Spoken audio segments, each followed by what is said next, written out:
So the very first thing we're going to do with this drum programming guide today is we're going to start with the 808. And the reason I like to start with the 808 is because nothing about the drum bounce, at least in my experience, is going to matter unless you like really lock in that 808. So first I'm going to let you just hear this melody that we've got going on so far. I made this in the last video that dropped. It will be the previous melody guide. So check that out if you want to know how we made this from scratch.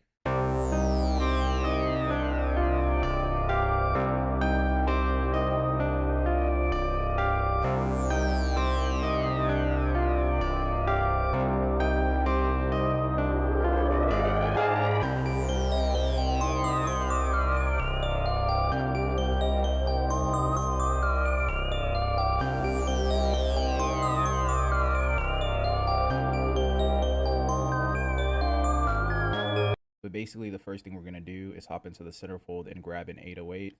So let's see.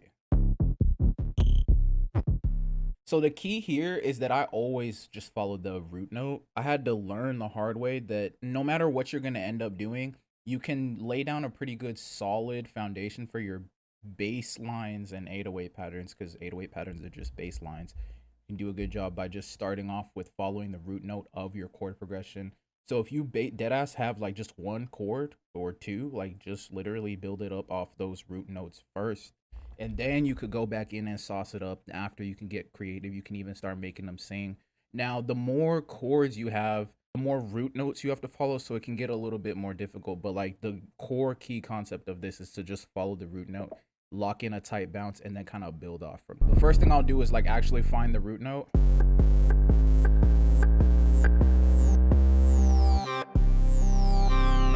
And I'll just lay down a pattern like this literally every time.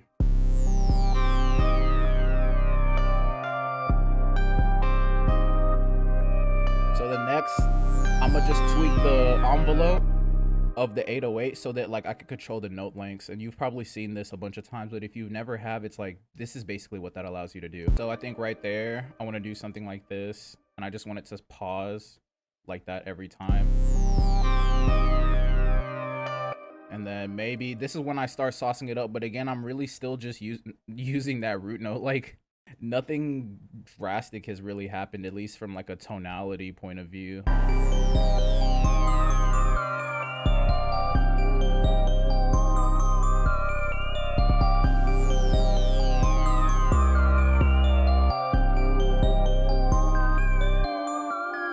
And then we could sauce up this last part because the chord progression does finally change.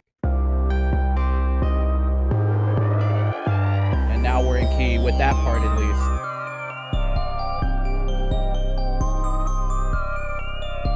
And then I might actually sauce this 808 up a little bit more by increasing the out to make it shorter overall and make it like a more punchy transient. And then increase the boost here. Boost that EQ. The 14 drum kit has a bunch of sounds for my placements and TV syncs too. Now I'm not entirely sure why you don't have it yet because it's free, and besides that, it's lifetime updates and those are 100% free too. And you get access to my 14 letter where I send you free gems on how to actually make money with your beats by being a valuable producer. So here's a nice list of a bunch of other perks you'll get so that we can just get back to the cook up. If you're interested in the sauce, peep the link in the description below. Okay, so step 2 is where we start to layer in some of the more heavy percussive instruments. So here I'm mainly just thinking about like my kick, if I'm gonna have one in the beat, which I'm more of a kick person. I like kicks, but it's from producer to producer. So if you don't use kicks, you can kind of just ignore that part and just focus on making sure your 808 is super punchy. Right now, I'm really talking about those punchy drums that are kind of gonna be like very present and kind of like drive that like foundational bounce. So the first thing I'm gonna do is just come into centerfold again, and I'm going to use this rack kick. It's just like a basic rack kick. It's a rack kick, you know what I'm saying? And so the key with the kick is to just follow, for me, is to just follow that 808 pattern pretty much. And I won't even have it hit on every 808. It'll pretty much just follow that first basic pattern I made, and that's it. Like, it's this simple. That's it. And then like, I won't just singularly route it to my drum bus. I'll also have it routed to my master as well. And that's just for the purpose of giving it additional gain. It just gives it like another layer of volume. Next is the main snare, bro. So just follow the bounce. Like if you had a drill bounce, just do the drill bounce. If you had like a super trap or a hood trap bounce, just do the hood trap bounce. Like I even have some tutorials on pretty much all the bounces that aren't drill. And I think I've even done a few drill videos at this point. So the key is to just follow the bounce and like, cause like the thing, especially if you're a beginner, that like is tempting is to be like, I'm gonna be the one to reinvent how to program the clap. You won't be. It's not gonna be you probably. So like, don't even waste time trying to like think of how to be creative with that part. I'm just saying because like that's literally what I used to do. I'm like, I'm gonna be the one to. No, that's a waste of time. Just, you know what I'm saying? I'm doing trap today, so I'm not even complicating it, bro.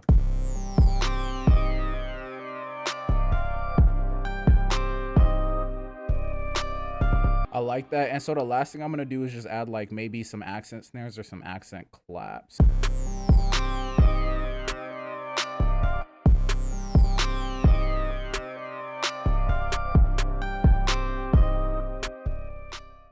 Something I've been liking to do is instead of doing like hi-hat glitches and stuff like that, because I saw BusyWorks Beats do like a YouTube short recently, and he was like, the reason like that glitchy hi-hats sound so good is because they simulate what other percussive instruments would do, but you end up just having to use the hi-hat in order to simulate a lot of that.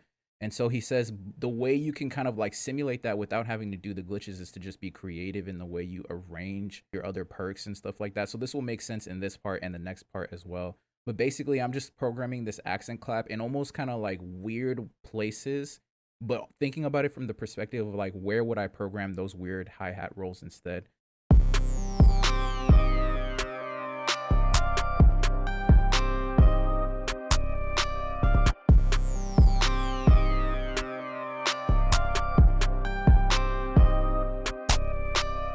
All right, so now we are on to programming every other percussive that's not going to be a hat. And I like to kind of do my hats towards the end of my programming because I kind of like learned through having like a deliberate approach to actually programming the percussive elements, and it kind of like became just automatic over time. That helped me not do too much, like just like too much with my hi-hats.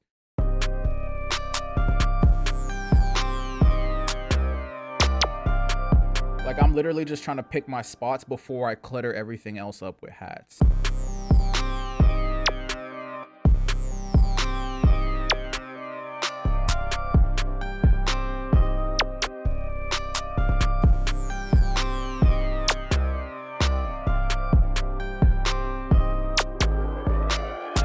And then we could really sauce that up with some effects real quick.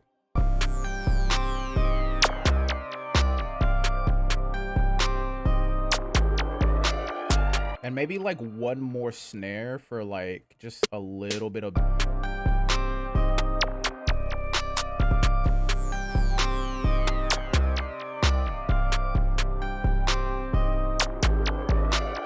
So right there, I really was just trying to pick my spots and see where else I could kind of fit in like a perk in a way that still keeps it bouncy. I used to like kind of just tell people like a very specific way to program stuff, but I noticed like OZ is a really good demonstration. It looks like he's putting stuff randomly just wherever, but like I started to notice that he's really just being so deliberate about picking his spots. He's like, bro, where I place the snare could be the difference between them feeling this bounce or like them just completely like feeling like they don't even want to finish the track on this. Okay, so I'm actually excited for this last part because it's just such a change up from like my entire drum programming philosophy. This has helped me see a lot more results lately, and just like from changing up my production engineering perspective. So basically, this entire section is talking about how I program hats, open hats, and basically anything else that has like a metallic texture to it. That snare has a triangle layered with it, and I want a little bit more triangle in this beat. So I'm going to go to the 14 drum kit, free download link in the description below, and I am going to grab the triangle. Okay, so there's another kind of perk that I like to add to my loops a lot, or to my beats a lot. And it's actually this cash in perk, which just happens to have a metallic texture to it. So in my mind, I kind of just group it with all the other stuff. It's basically kind of my tag at this point, more so than anything, but still it kind of falls into this group. So again, boom, just turn off loop points, lower the volume a little bit.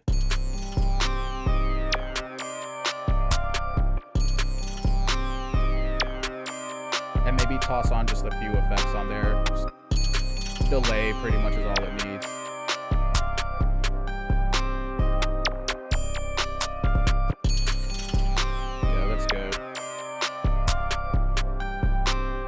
Now we can bring in that open hat. So I'm gonna head back over to Centerfold, join Dope to get perpetual access to Centerfold and all the updates. Really good stuff. Check out the link in the description below. Maybe just to help accentuate that fill a little bit.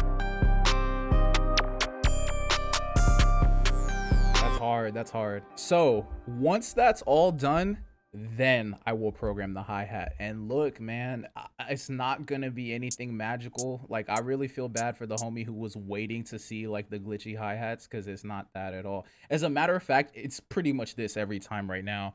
I'll program a 4-step and listen to see if that's good enough for the bounce so far.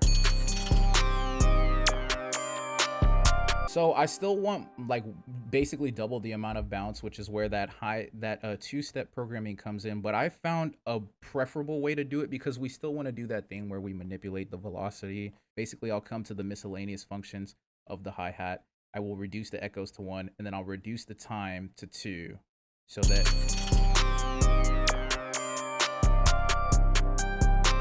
and then feed basically like controls the volume. So I like that because it gives it a little bit of like bounce in the velocity.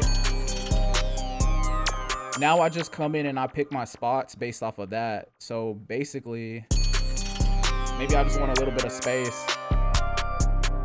That's hard. That's hard. So now when I finally hear everything that's going on, I could just like maybe go back and see if there's anything else I want to add. So like right then and there, I heard like I kind of want to tweak the kick a little bit. So this is what I want to do instead. Like just move that a little bit to kind of give it that like Tay Keith bounce on that like heavy drum bounce, and maybe a few more kicks.